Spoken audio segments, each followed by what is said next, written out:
It's Pop Trigger Q&A time with Dr. Drew. This is our favorite segment. We're very excited. So first of all, thank you to all the fans for sending in your questions via Twitter, YouTube, Facebook.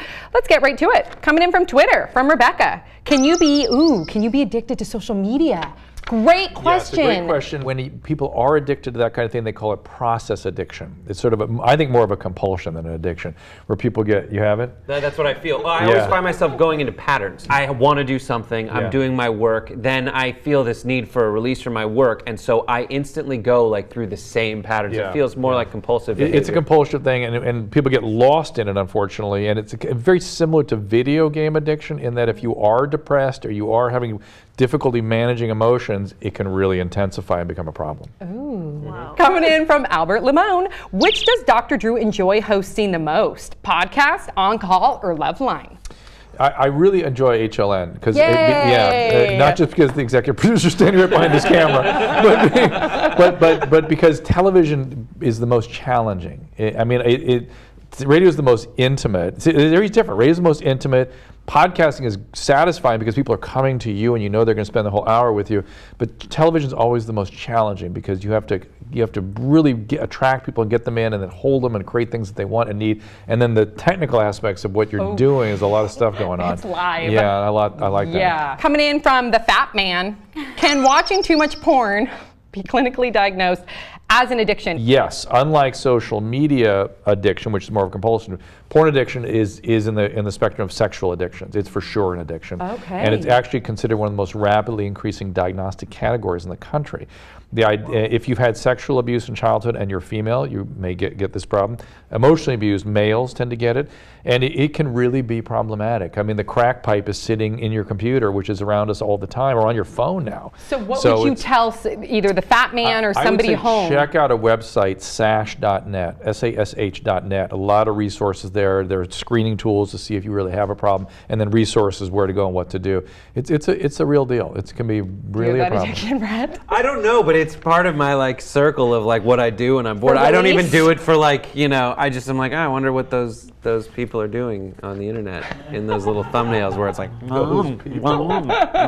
I've learned so much about you today. I don't even know. I don't think so much, maybe too much. Okay, coming in from Basti Zump, they say. Basti Zump says, what instruments can you play? Air drums. Let's see it. Really good. No, I need a beat. I need a song. Beat. Give her a beat. That's pretty good.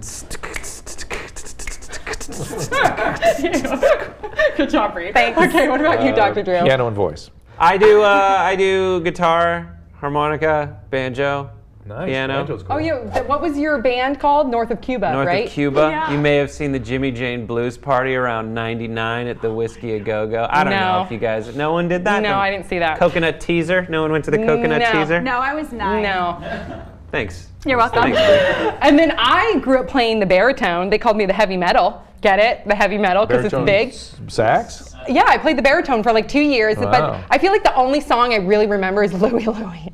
Bump, bump up, it's super easy. And then I tried to transfer over to my dad's trumpet, and then I got a toothbrush stuck in it because I was cleaning it and the toothbrush is still there. Coming in from Facebook, from Kathleen S. How do you determine on shows like Celebrity Rehab or Sex Rehab if the person is genuinely looking for help or if they want a bit more fame? Yeah. How do you deal with this? Love the show and all of you guys are the best. Brett is back, Pop-Tart. So that's a great question. And the fact is, the question is it somebody who needs treatment and are they treatable? Those are the two questions I ask myself. Whether they want to come on the show to make money, be on TV, or get treatment, or all of the three, I don't care. I don't care. In fact, we found a way to get resistant narcissistic patients to treatment. You put them on TV and you pay them. And guess what? Our outcomes have been extraordinary. The people that we never thought we could get sober, like Tom Sizemore and Eric Roberts, and these people are all sober now, and they were not interested in recovery. Tom would be dead now, for sure. It's all they're all severely life-threatening addiction. We cannot help them all. Some will die no matter what we do, no matter what. The statistics prove that. Yeah, you can't help them all, but great success rate. I love hearing that. Coming in from Jacob E. Sam once mentioned that she blocked people with a lot of negativity from her Facebook because she does the same thing in real life. My question is to everyone: How do you do go on about doing so in real life, especially if those with negative attitudes are in close proximity to your daily life? Great question.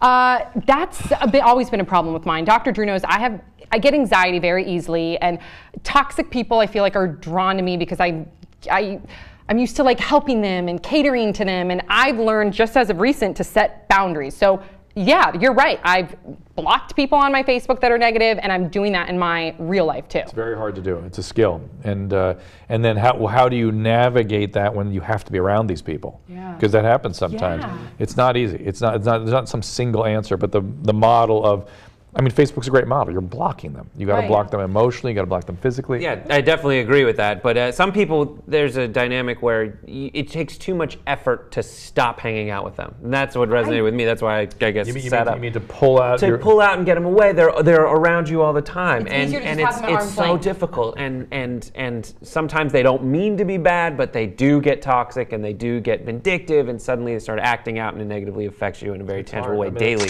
They can be cyclical too, and that's a difficult one where it's like right now they're going through a rough patch and it's very difficult. I don't want to shut them out no matter how bad it feels right now, because later they're going to go back to me. I think you can tell the difference though. Some people attract it all the time. I think if Bree was going through a hard time, I would be there for her without even thinking about it, and I wouldn't think about it as a problem to take on because you're such an amazing person. But I understand what you're saying, but I know in my case in particular, I have to cut those people out of my life because it's detrimental to my own health. It's unrealistic to think it's going to be easy or that it's going to be magical. You just shut them down, it'll all go away.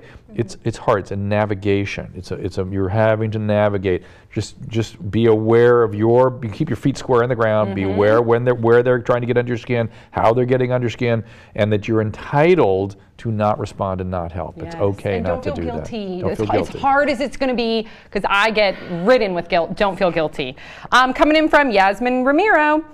If you could star in a telenovela, a Latin American soap opera, they put that in parentheses just in case we don't know, which Latin actor or actress would you like to co-star with? Oh my God, Rosario Dawson. I don't know the names of any of them. But I turn on Sábado Gigante and can't stop watching it. Sábado Gigante, traído por Colgate, para tus dientes.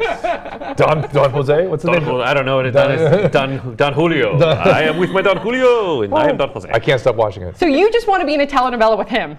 No, with any of the women that has around him. Okay. Yeah. I would say Eric Estrada from Chips. You're supposed to be more of a love interest. Love interest? Yes. Antonio Sabato Sr. No, and who? I think the mom from Modern Family. Oh. Sofia Vergara. Oh, yes. I would pick, his name's escaping me right now. He was in Traffic. Barack Obama. No.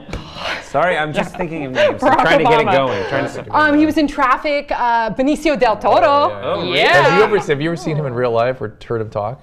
No. Okay. Why? Would that help me, or would that? Then just change it. Okay, we'll change it. I think he's hot.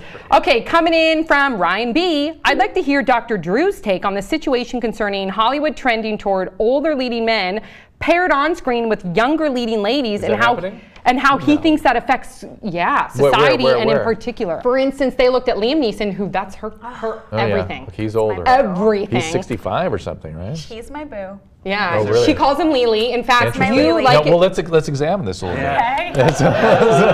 Because he's 6. Doesn't the magnitude of that age different? Doesn't it somehow seem weird to you? Or no. What do you like about him? I get that he's attractive. He's bright. He's brilliant. He's all these things. Attractive. I get that, but to actually want to follow through with a 65-year-old. I've never been in the same room with him. What if he wanted to marry you? I would say yes. Yeah. Really? It's a 65-year-old. Liam Neeson! Woohoo! Is that a problem, Brett? Okay. Do it. Too heavy. Go ahead, let's. I know I have to go. First of all, let's go to the courthouse and get married, and then we'll go pick up my Social Security check together as one. Okay. I say yes. He's the only one. So there's some sort of phenomenon happening in young people. I want to understand. I don't understand what that is. The population is aging, so it makes some sense that there's a little more December stuff going on, but the question is, what's the impact? And that's and that's I don't know if that's a good thing or a bad thing. I wonder what Liam would say. Breely, that's what we're going to call it. #Breely. Yes. Okay, coming in from YouTube from Haba Sonori, can you bring your pets on the show? Please, Tom, honestly. Her own studio. Yeah. Okay, good. Oh. So on Monday, can we bring our animals here? Monday, you might Yes. we'll talk to our director. Okay. Apparently. Yeah. A chance to bring my dogs in. Oh, yeah. I met Rex. Rex is a cutie. Okay, coming in from Mary Amata. When's your birthday? August 6th. April 21st. September 4th. March 1st. Okay. And then What a finally, coming in from Telly Tuya, she says, love the studio. Okay, thank you. Tom included that. Yeah, Tom. Okay, so we want to thank Dr. Drew for being a part of our show today and our Q&A and our interview and just for being such a great guest. Thank you, my pleasure. Yay, we loved having you. Welcome back. Thank you. And please come back as much as you want to. Yes, did you hear that, everybody? So much today. Please remember to check out Dr. Drew and I on HLN at 6 p.m. Pacific, 9 p.m. Eastern, Monday through Thursday, and then also his podcast as well. And we will see you all next time on Pop Sugar.